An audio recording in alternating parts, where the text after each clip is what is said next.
Welcome to this moment in time called now. And I'm here with beautiful Rose Lee, and she is an amazing heart and creates so much fun and joy in this world, which is what I'm all about and why I think we connected on this beautiful plane. And so she is also come into space just to bring that joy. And part of that is in supporting We Are One Foundation, as it was her original dream and has floated into more of reality because of her. So welcome, Rosalie. Thank you, Erin. It's a pleasure to be sitting here with you, live. Really? Not on Zoom. It's Not amazing. on Zoom. We're in person. And that just brings us so much silly joy anyways. It does, Erin. So, And Erin is the best person in the world to now be heading the We Are One Foundation and taking it beyond my wildest dreams. It was probably about 15 years ago that we were working on a documentary that had the Dalai Lama in it, Thich Nhat Hanh, and some of the world's spiritual leaders. And I was also doing A Course in Miracles. And one morning, early in my reading, it jumped out. It said, "We are one." And it was like something hit, like, that's it. That's the name of the foundation. And it literally jumped off the page, and I can't take credit for it. It's where my heart was, I believe, at that time, where I think as a planet, as a species, I think if we can ever get to the We Are One concept, that we can change the world. So it's her job now. and I'm just the channel that spirit came through, and I think that was the magic of us even coming together in this. But I think we can dive into that. But first, Rose, who are you, and what made you be the being at which you are that gave you that message, we are one, and how do you show that to the world? Wow. There's days when I think I don't know who I am. I think I've lived multiple lifetimes in one lifetime. I've done all kinds of things, and it's interesting.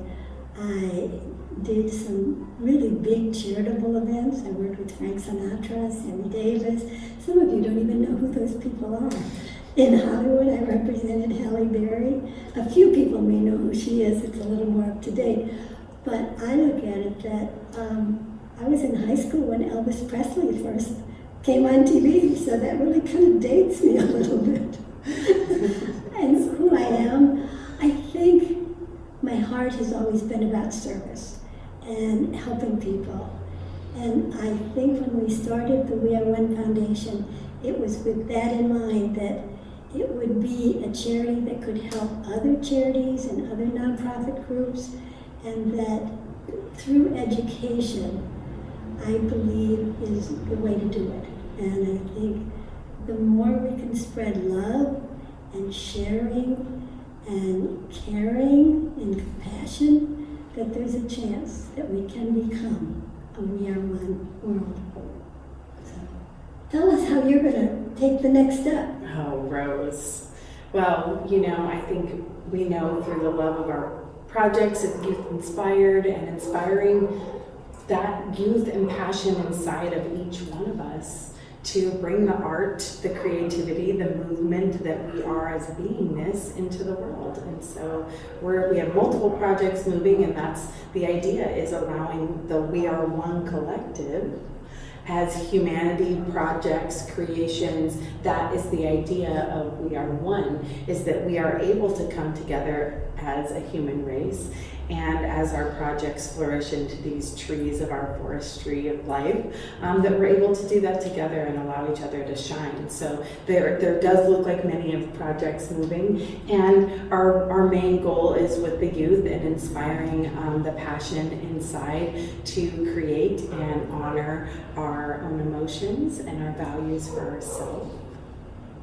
So And That's a big. I look forward to seeing the trees fruit, blossom, flower, and keep growing. It's amazing when I see what you're doing, and so excited. And how can people get involved?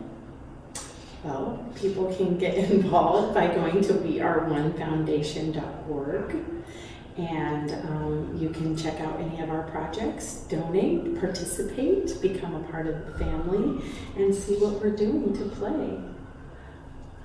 And so that's a big part of it. But Rose, I want to know more about you, and I want to dive into how you are a teacher and what you've done. Right now we're here in Rosarito, Mexico, and we've also been in many other places. And Rose, you were in San Diego, you were all over, you were in Thailand. So I would love for you to tell us about what you've done in your teaching and learning and healing. Okay, well, eons ago, I did teach art in the States and loved it. It was one of the favorite things that I did. And then moving, how life goes on, I moved to New York City. That's when I got involved with the entertainment business. Then I moved to LA, then I moved to Vegas. And then I moved at age 70 to Thailand to teach. And why? Because I think after I looked at all the vocations that I'd done, teaching was where my heart was. Watching the light bulb go off in a child's eye is something so, so special. You know, they can sit and you think nothing's going through, and then one day it's like, oh my goodness, they just see it. And it's such joy. And so I went to Thailand and taught for 8 years there and really, really loved it. It was an incredible experience. But because I was able to teach and travel, because we had lots of vacations, lots of holidays, I did pretty much all of Southeast Asia and studied yoga, Tai Chi, Qigong, and meditation, and spent months with Thich Nhat Hanh and studying mindfulness. So now I'm teaching yoga. Who knew? How many days a week do you teach yoga? 4 days. 4 days. She does amazing yoga. I've actually been and will be again before I leave here. So in that learning journey, Rose, I know you've gone through a lot of your own, emotional barriers, physical barriers, and learning spiritually how to grow past that, even when you were told that you couldn't. So can you tell us, a little bit about that transformation and what that healing has done for you, and what you would give as an advice to how to love the self?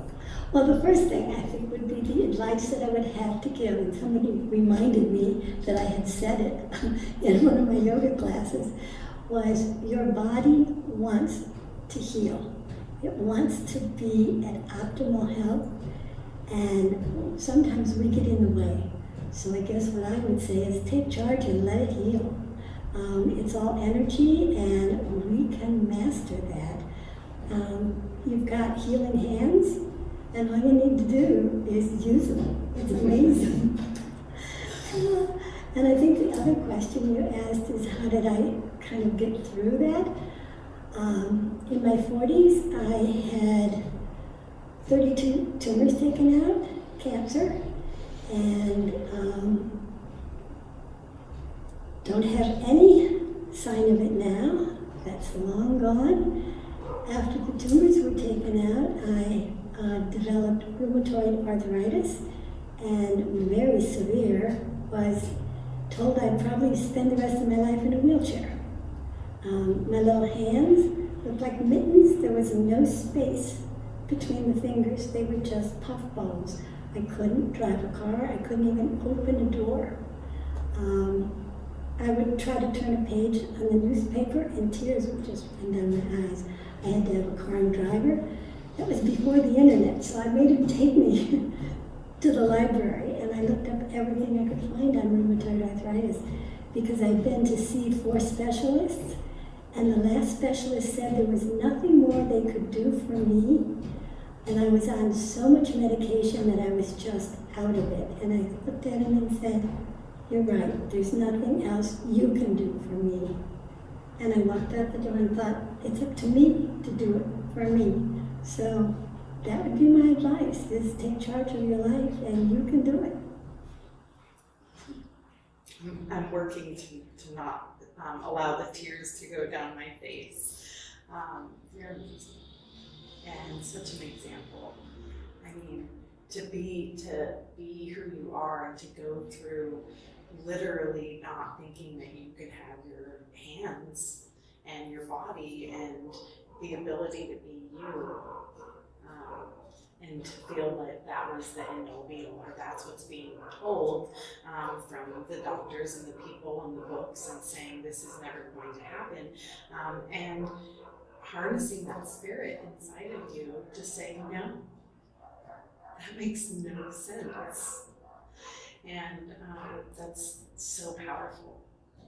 That's the lesson right there, is to take charge and to know that higher self is that it's not always the end all be all of this body that says it's too painful. Walk through the pain to come to the light. Yeah, I think the vision of a wheelchair and wheeling yourself around for the rest of your life just wasn't going to work for us. That wasn't in alignment with the spirit here. It just didn't feel right. And in just a couple of weeks, I get to celebrate my 82nd birthday, so I'm pretty excited about that. Yes, we are very excited about 82 and 92 and so on. And this woman is more healthy than half the people I know, and is teaching me things every moment. And thank you so much, Rose, for telling your story. You're welcome. And I just, everyone's got a story, and I think as we really tune in to people, we get the chance to hear their stories. And I think that was one of the gifts that I got from Thich Nhat Hanh, was called deep listening. And if we really take time to listen to each other, it's amazing what shows up. It really is. That true channel comes through us to tap into that energy body and that source of emotional being, and the stardust that we are, and that channel really comes through. There's another voice of communication that we have.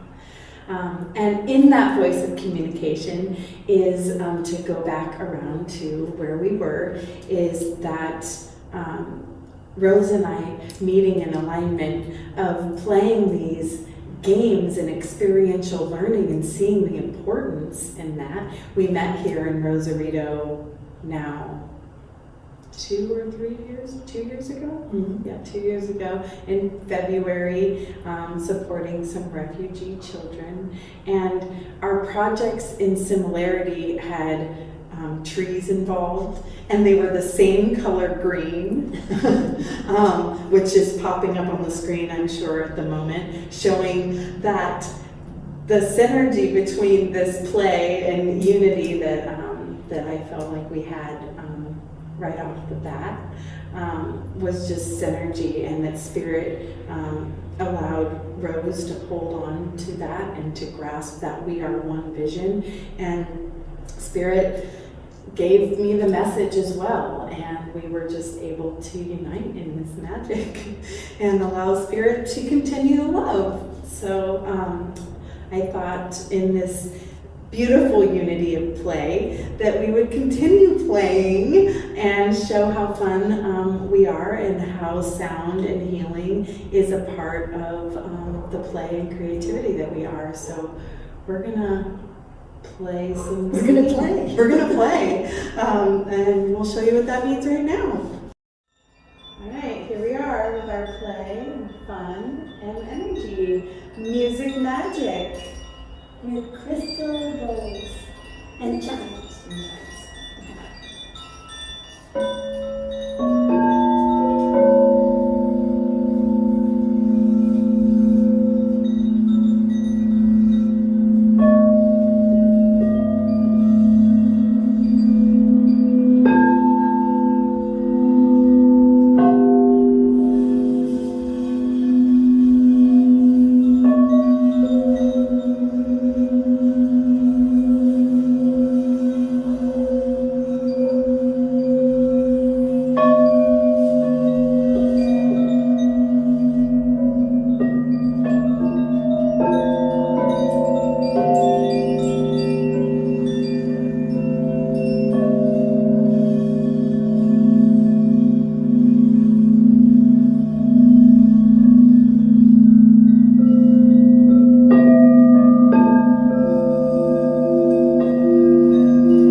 Love